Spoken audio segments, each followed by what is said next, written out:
मैं जिस काम को पहले करता था, एक्यूप्रेशर थेरेपी को, मैं पिछले 12 सालों से कर रहा था, लेकिन जब मैं वेस्टीज में आया तो मैं चाहता था कि मैं अपनी एक नई पहचान बनाऊं, अलग से लोग मुझे जाने।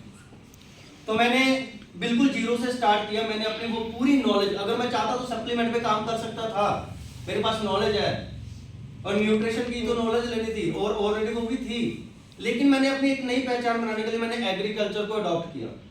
उसके पीछे का कारण पता क्या है? 85% जो लैंड है वो एग्रीकल्चर में आती है। और इंडिया एक ऐसा देश है जहां पे सबसे ज्यादा खेती होती है।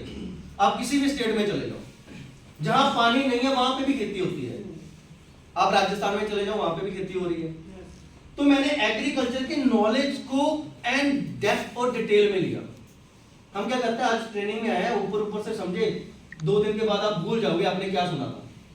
और ना कोई आपने जो रिकॉर्डिंग की है, ना कोई वो रिकॉर्डिंग दोबारा सुनेगा, ना कोई पिक्चर दोबारा देखेगा, ना जो आपके नोट्स है वो दोबारा देखेगा। मैं एक ही चीज कहूंगा कि स्कूल के अंदर जैसे टीचर होते हैं ना, कोई पंजाबी का, कोई हिंदी का, क्या उसने बाकी सब्जेक्ट नहीं पढ़े?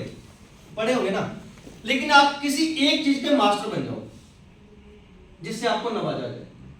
मेरे पास आज जो मेरी पहली नॉलेज है वो भी है। ऐसा नहीं कि मैं किसी किसान के पास गया, मुझे ये नहीं पता इसको क्या सप्लीमेंट देने हैं। एग्रीकल्चर के साथ साथ उनके घर पे सप्लीमेंट भी जाते हैं जब उनको विश्वास हो जाता है कि प्रोडक्ट अच्छे हैं।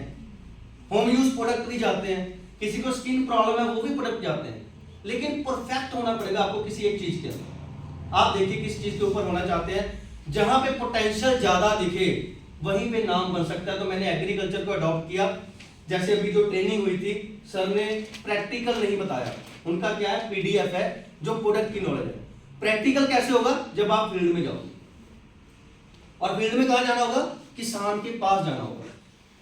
अब मान लीजिए सर मेरे साथ जुड़े हैं और ये होम यूज प्रोडक्ट यूज करते हैं, ये कोई जॉब करते हैं, इन्होंने मैक्सिमम कितने का ऑर्डर देंगे ये पूरे महीने के अंदर?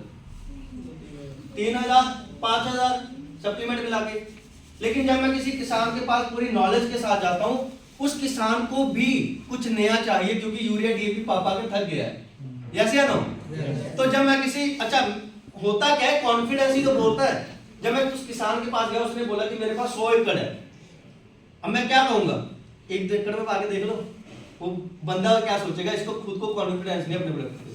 मैं कहता हूं सर 50 एकड़ में मेरे प्रोडक्ट डालो, 50 एकड़ आप जो जैसे करो वैसे करो, खर्चा भी कम होगा, प्रोडक्शन भी, मतलब फसल भी ज्यादा आएगी, और आपके जो खेत है उनके अंदर जो केमिकल लगातार बढ़ रहे हैं वो भी कम होंगे।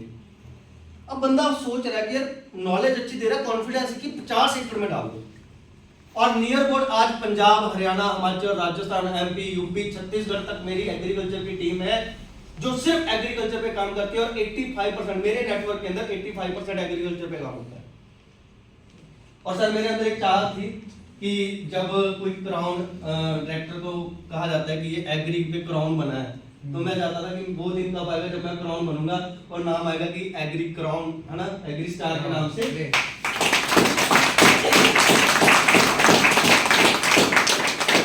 आप सिर्फ प्रोडक्ट को स्टडी मत कीजिए, उसको अच्छे से डिटेल में समझिए।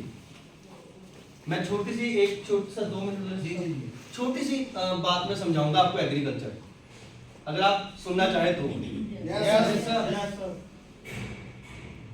आप सारे दिन के अंदर दवाइयां खाते हैं, जब खाना खाते हैं, खुराक खाते हैं, हाँ जी, खुराक खाते हैं ना।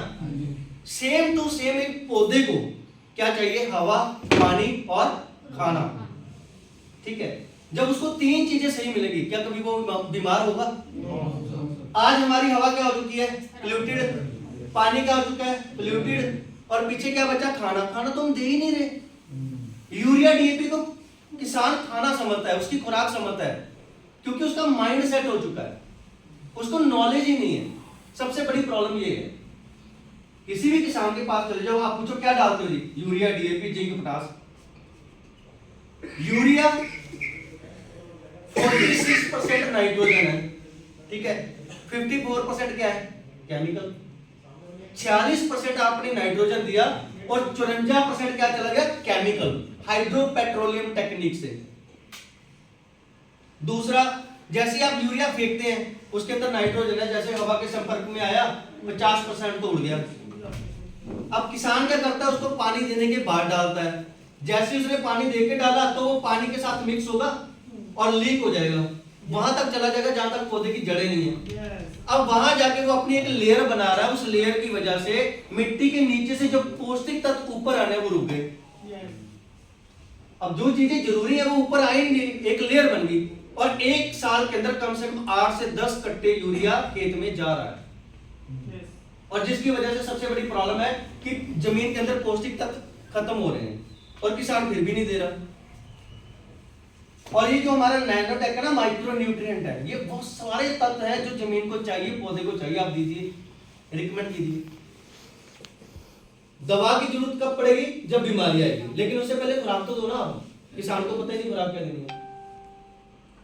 आप खुराक दीजिए। हमारे पास जितने भी प्रोडक्ट है ना, आप यकीन मानिए, सबसे बड़ी क्वालिटी वाली बात क्या है, सबसे बड़ी चीज क्या है कि किसी भी दुकान के ऊपर मोनोपोली किसके पास है? हमारे पास है।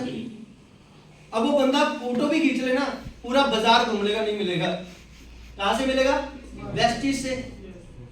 तो आप उसको बताइए, सर फोटो क्या, जो मर्जी कर लो, कहीं से नहीं मिलेगा आपको, मिलेगा तो मेरे से मिलेगा। ठीक है। अब दूसरी चीज, कभी भी लालच मत कीजिए। ये किसान है, सामान दे दिया, स्कीम खा गई। अब इस किसान को किसी दूसरे से पता चला कि स्कीम भी आती, मुझे तो मिली नहीं, क्या आपसे दोबारा जुड़ेगा वो? नहीं। आप उसकी आईडी भी बनाइए, सामान भी दीजिए, स्कीम भी दीजिए, उसको कैशबैक जब आएगा ना, वो आपको बड़ा ऑर्डर देगा। कि यार मेरे पास कैशबैक भी आ रहा है, पैसा भी आ रहा है, तो फिर मैं दुकान पे क्यों जाऊं? मुझे नगद ही तो सामान लेना है, मैं कौन सा उधार कर रहा हूं? तो लॉयल रहिए सर अपने डिस्ट्रीब्यूटर के साथ, भले वो फार्मर है। दीपक सर ने पिछली बार कहा था कि अगर 85% लोग खेती कर रहे हैं तो उनको भी हक है पैसा कमाने का। आप उनको रास्ता दिखाइए। जब आपने उनको रास्ता दिखाया ना, डेफिनेटली वो 10 लोगों को और लेके आएगा आपके साथ, क्योंकि प्रोडक्ट के अंदर दम है, तभी बिकता है। यस या नो? यस। तो thank you so much all.